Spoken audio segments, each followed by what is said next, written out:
జోగి రమేష్ ఇంటిపై దాడి తర్వాత విజయవాడ హీట్ ఎక్కింది. ఇప్పుడు వైసీపీ అధినేత జోగి రమేష్ ఇంటికి వెళ్లి పరామర్శించడానికి సిద్ధమయ్యారు.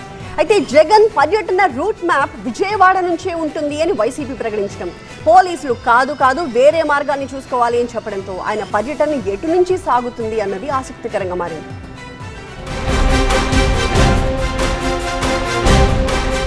వైసీపీ అధినేత మాజీ సీఎం జగన్ మరోసారి పరామర్శకు బయలుదేరుతున్నారు.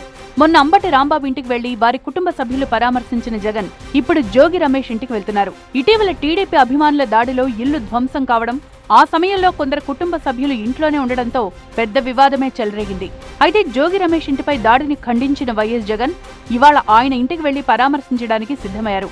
దీనికోసం వైసీపీ రూట్ మ్యాప్ రెడీ చేసింది.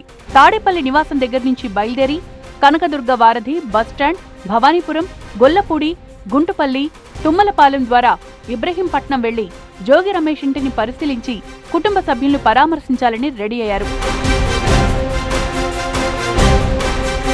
బై రోడ్ ద్వారా వెళ్లి పరామర్శించాలని నిర్ణయం తీసుకున్నారు. అయితే పోలీసులు మాత్రం జగన్ రూట్ మ్యాప్ ను ఒప్పుకోవడం లేదు. ఇటీవల జగన్ పరామర్శల సమయంలో పెద్ద ఎత్తున జనం వస్తున్నారని, దీనివల్ల సామాన్యులు తీవ్ర ఇబ్బందులకు గురవుతున్నారంటూ పోలీసులు ఓ నోటు విడుదల చేశారు. వైసీపీ చెప్తున్న రూట్ మ్యాప్ లో ఇరుకైన ప్రదేశాలు ఉన్నాయని, అక్కడి నుంచి వెళ్తే తొక్కేసి లాంటి పరిస్థితులు ఏర్పడుతుందంటున్నారు పోలీసులు. అంతేకాదు భారీ ఎత్తున ట్రాఫిక్ జామ్ అవడం, సాధారణ పౌరులకు ఇబ్బందులు కలుగుతాయన్న కారణాలు చూపిస్తూ పోలీసులే కొత్త రూట్ మ్యాప్ ఇచ్చారు.